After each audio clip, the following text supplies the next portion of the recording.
Good morning, my friend. I hope you're doing well. It is early in the morning on a Monday.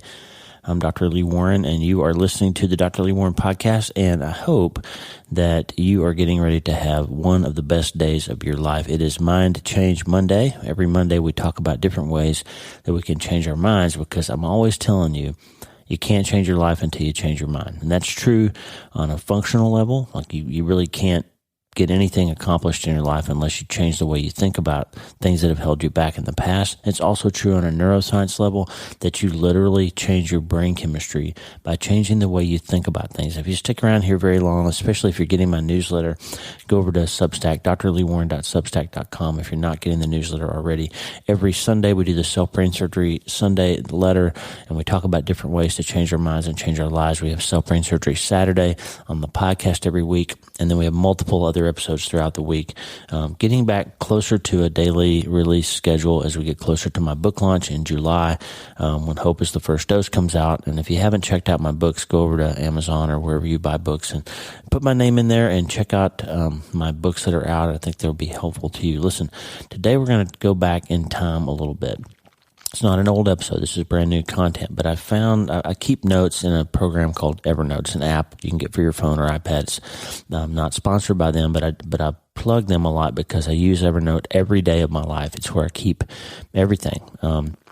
And Lisa and I share notes, and you can sync them up across multiple devices. And it's just the way I keep track of stuff in my life. And I was going back through Evernote while we were on a plane. We were out of town for a few days, which is why you saw some older episodes being released all week. I set that up so while we were out of town, you'd have something to listen to.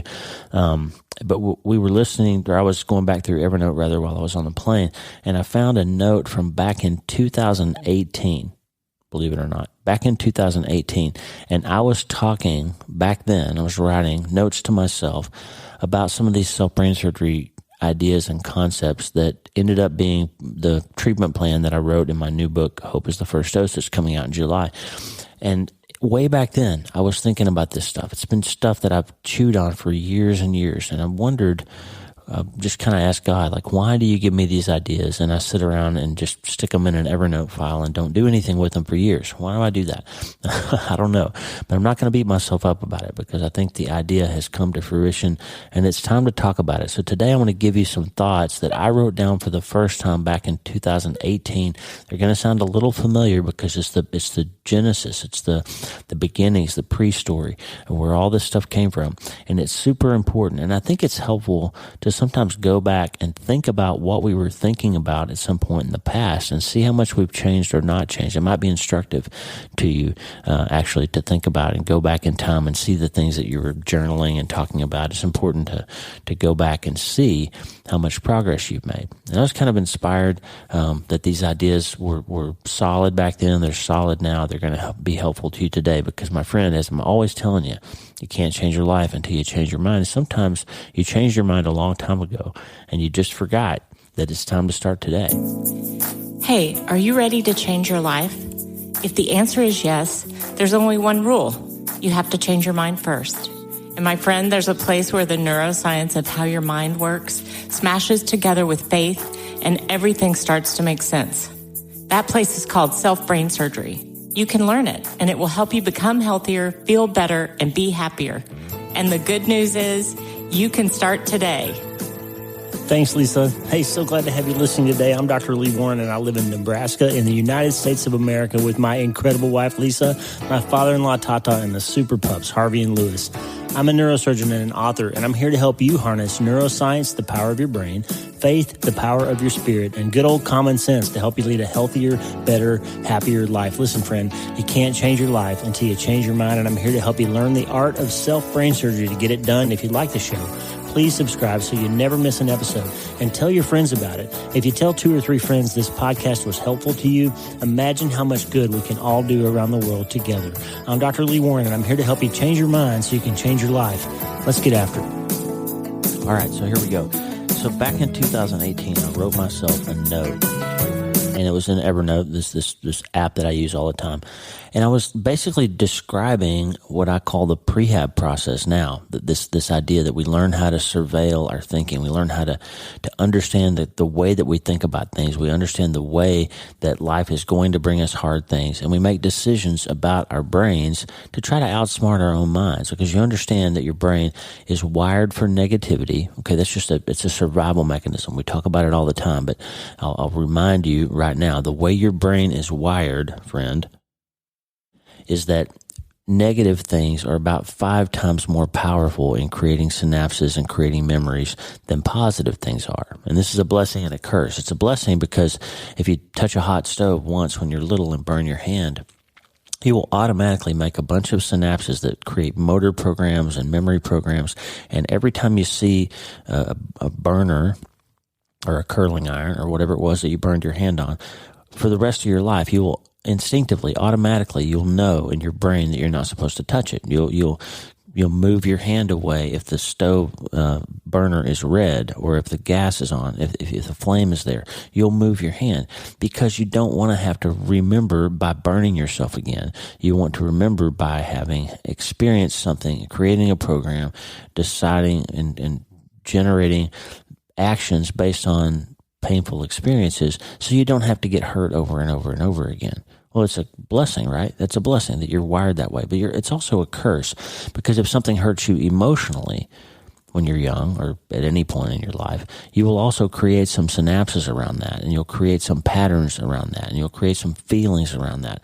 And then you'll harm yourself sometimes because you'll avoid certain situations or certain relationships or certain opportunities because you are instinctively afraid of having that pain again.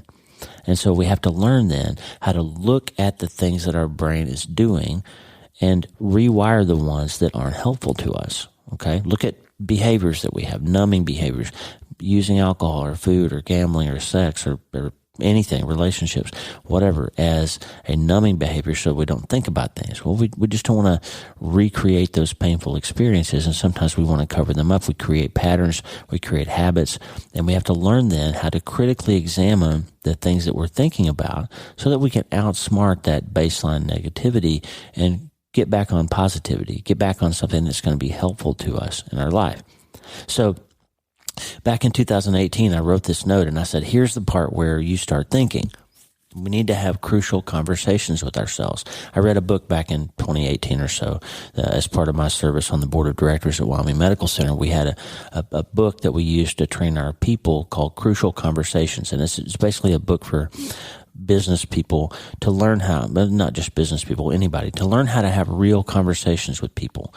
And during those conversations, sometimes we want to make sure that we are in a safe space to have a good, deep conversation and a real dialogue with somebody, but not be preaching or beating them up or making them feel unsafe or being in a situation where we feel unsafe. So that we have to learn how to have these crucial conversations. And what I wrote was, we need to be having crucial conversations with ourselves and be willing to ask ourselves, are we in dialogue? Have we left safety?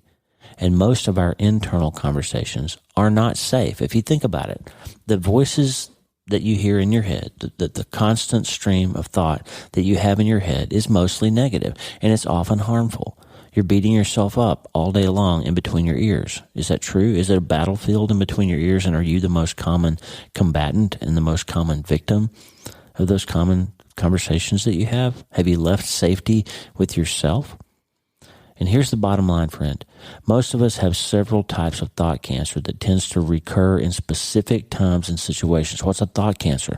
A thought cancer is what I call these toxic, negative conversations that we have with ourselves that remind us of shameful things in the past, or remind us of failures, remind us of things we wish we had done, remind us of yesterday when we didn't do the 10 things that we said we were going to do. We have these situations where we have these recurring thoughts that limit us and harm us and make us spend time looking backwards instead of forward. And so we have these thought patterns that tend to recur in specific situations. And if we're going to outsmart our own brain, then we have to learn to think ahead of time about when we tend to have those negative thought cancers showing back up. When I take a brain tumor out, like a meningioma, for example, it's a benign brain tumor that grows in the brain, And it comes from the covering cells of the brain, the arachnoid cap cells, part of the dura mater, the part of the meninges, the covering of the brain. And that's why it's called a meningioma, okay?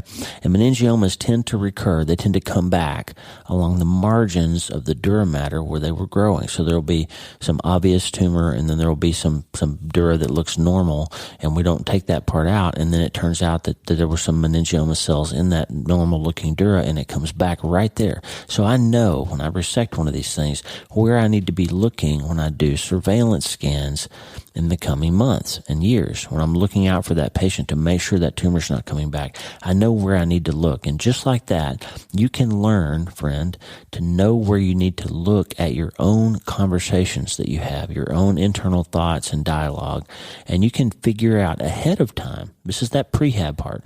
You can figure out ahead of time where those negative things are going to show back up, and you can get after resecting them before they become a big problem again. So think about your recurring thought cancers. For example, you might be a person who's always saying, no matter what, everything I need to do always gets sacrificed. I never get to do what I need to do because I always have to take care of everyone else, always. Or you might say, my whole life, everything has been so hard. I've never had anything work out for me. These are some thoughts you might have.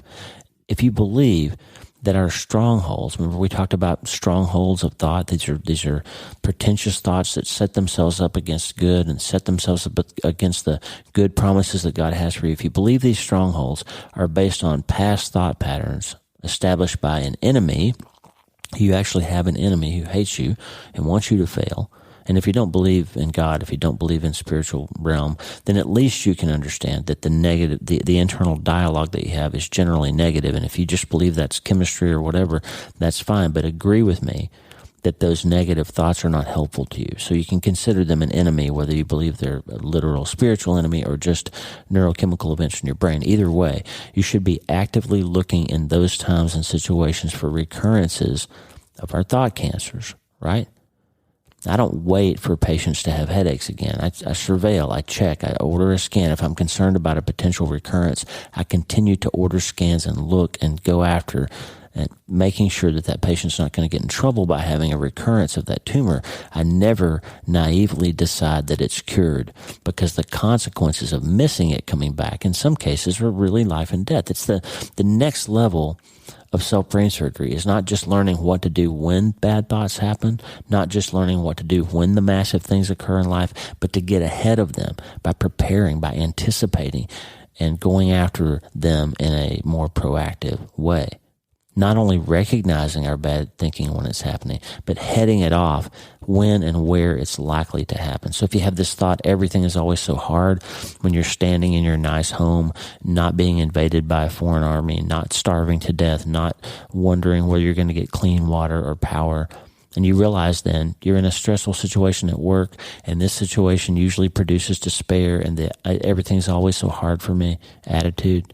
But instead of waiting for those thoughts to show up and hurt you or to become a self-fulfilling prophecy, you start running scans of your thought. You think ahead and say, you know what, when I'm tired, when I'm stressed, when I'm worried, I tend to have this set of recurring things, and they tend to limit me and make me feel depressed, and then I react to that by opening a bag of Cheetos or opening a bottle of wine, or I skip a workout, or I do this. When I feel this way, I tend to react that way. So instead of having it happen and then trying to fix it, you're now performing self-brain surgery in advance. You're running a scan. You're thinking about your thinking. As Willie Nelson said, you're taking several readings and you're surprised to find your mind is still fairly sound, right?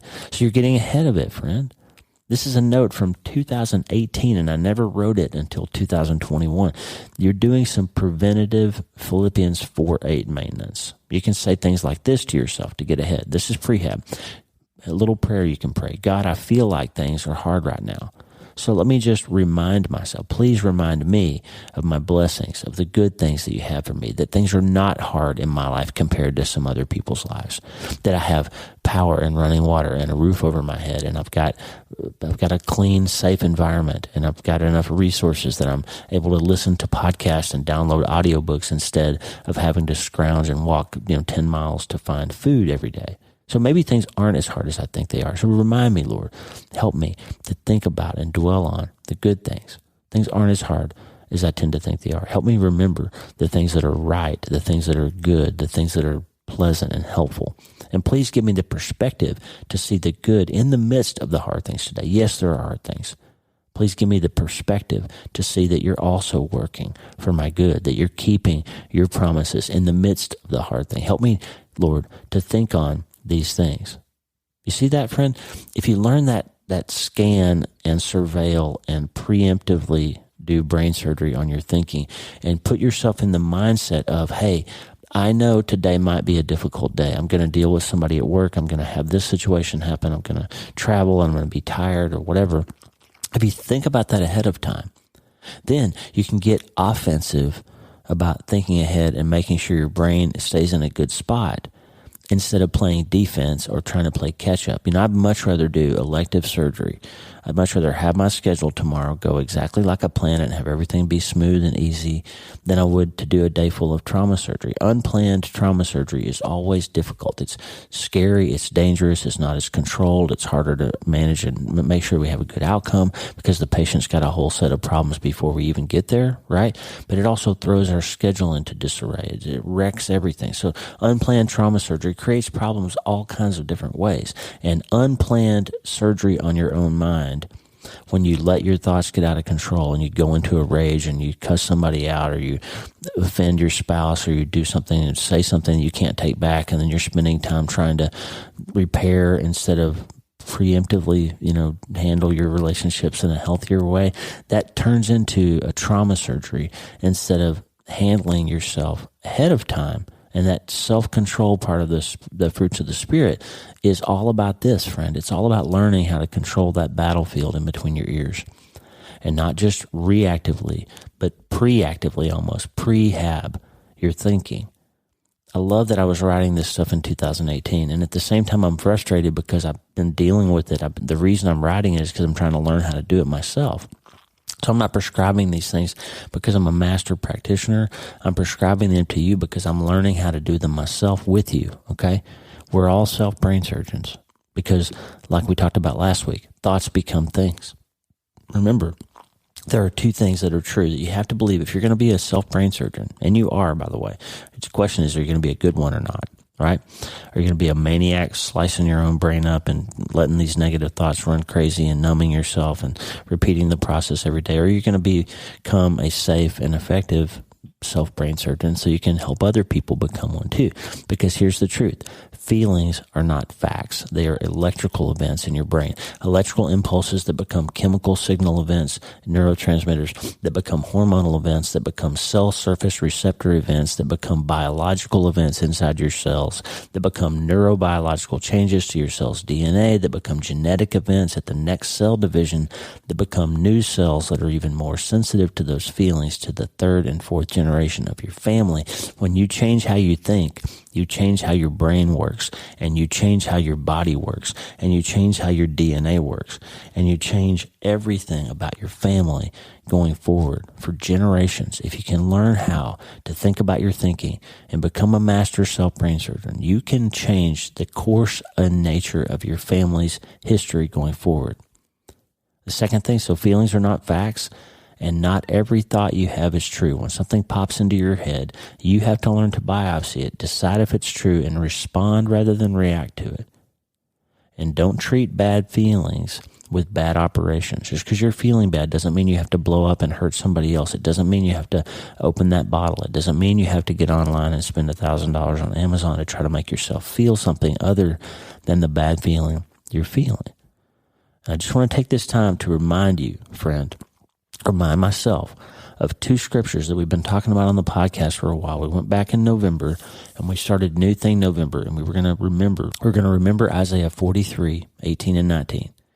Forget the former things. Do not dwell on the past. God says this, friend. Listen, see, I am doing a new thing. It springs up. Do you not perceive it? I'm making a way in the wilderness and streams in the wasteland. Friend, he wants to do something new with you, but he's telling you right here, I can't do my new thing until you let go of the old thing. You got to stop looking back. You got to stop holding on to things behind you. because it might be scary to let go of some of those behaviors and some of those things that you feel like have given you comfort or helped you in some way. But God's trying to tell you, I have a new thing for you. I'm going to make a way where there is no way. I'm going to help you. I'm going to open a door that you think is closed. I'm going to create a path. I'm going to provide a stream in the wasteland for you. But you got to let go of the old things first. You got to change your mind so I can change your life. That's what he's saying. And then Psalm 37 reminds us what we need to stop doing. Fret not yourself because of evildoers. Do not be envious of wrongdoers, for they will soon fade like the grass. So he's saying, fret not yourself. Quit worrying about everything, friend. Verse 3, Psalm 37:3, trust in the Lord and do good. Dwell in the land and make friends with faithfulness. Delight yourself in the Lord, and he will give you the desires of your heart. He's not saying he'll give you everything you ever wished for. He's saying learn how to love him and trust him and change your heart and change your mind to what he wants, and he's going to give you more than you ever could imagine. Verse 5, commit your way to the Lord. Trust in him, and he will act. He will bring forth your righteousness as the light and your justice as the noonday. Our whole society right now is screaming for what they think is justice. What God says is, line yourself up with me and I'll show you what real justice is and I'll make it happen. I will act if you trust me. Verse 7, be still before the Lord and wait patiently for him. Fret not yourself. It's the third time he said it. Fret not yourself over the one who prospers in his way, over the man who carries out evil devices. He's saying, don't worry about what other people are doing. Let me show you a new way. And then verse 8, refrain from anger, forsake wrath, fret not yourself, it only tends to evil. Listen, friend, he says it 4 times. Fret not yourself. What does that mean? Quit worrying yourself to death over everything that happens in your life. Line yourself up with me. I'm going to do something you can't even believe. The prophet in the Bible says, you won't even believe it when I do it. That's how surprised you're going to be. I'm going to do something you won't even be able to imagine. But in order to do that, in order to see the new thing that he's got for you, you have to stop looking back at the old thing. Okay? We've seen this movie before. You've seen this thought pattern before. You've engaged it before. So stop having to react to it. Change it in advance. I love that I wrote this back in 2018 because that tells you not to give up. I've been taking, this is 5 years now to deal with this. I'm just finally have written the book about it. It's coming out in July.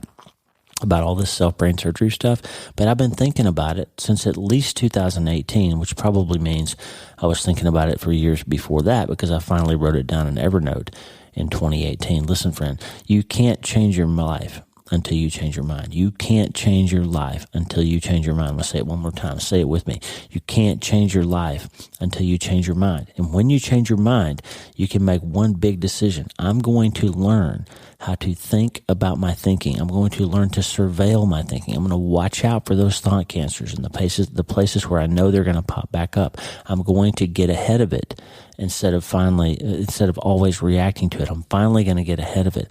I'm going to have an elective surgery schedule instead of a trauma surgery schedule that throws everything into disarray. I'm going to stop having to react and try to fix things. I'm going to start instead fixing them before they happen. That's how you become a master self-brain surgeon, friend. Listen, it's Mind Change Monday. It's time to change our mind about these things that we've been dealing with for a very long time. And I thought it was time to remind you of Isaiah 43 and Psalm 37. I thought it was time to remind you of Philippians 4. It's time to remember that the Bible's been telling us a very long time the secret to self-brain surgery is to learn how to think about our thinking, to learn how to remind ourselves that we have thought patterns that tend to pop back up in certain situations. And instead of having to react to them, we're finally going to fix them in advance. Because we are going to be smart enough to know that we can't change our life until we change our mind. We're going to be smart enough to learn that feelings are not facts, that not every thought that pops into our head. And we finally, since 2018, we've been thinking about it and writing about it. But today, my friend, we are finally going to get it right because we're going to start today. Hey, thanks for listening. Please subscribe to the show so you automatically get every episode. And if you like the show, you'll love my weekly letter. Check out my writing at drleewarren.substack.com, drleewarren.substack.com. Get the free newsletter every week for my best prescriptions for becoming healthier, feeling better, and being happier through the power of faith and neuroscience smashing together. via self-brain surgery. drleewarren.substack.com. And if you need prayer, go to the prayer wall at wleewarrenmd.com/prayer. The theme music for the show is Make Us One by Tommy Walker, graciously provided for free by the great folks over at TommyWalkerMinistries.org. Check it out and consider supporting them. TommyWalkerMinistries.org. Remember, you can't change your life until you change your mind, and the good news is you can start today. I'm Dr. Lee Warren. I'll talk to you soon. God bless you, friend. Have a great day.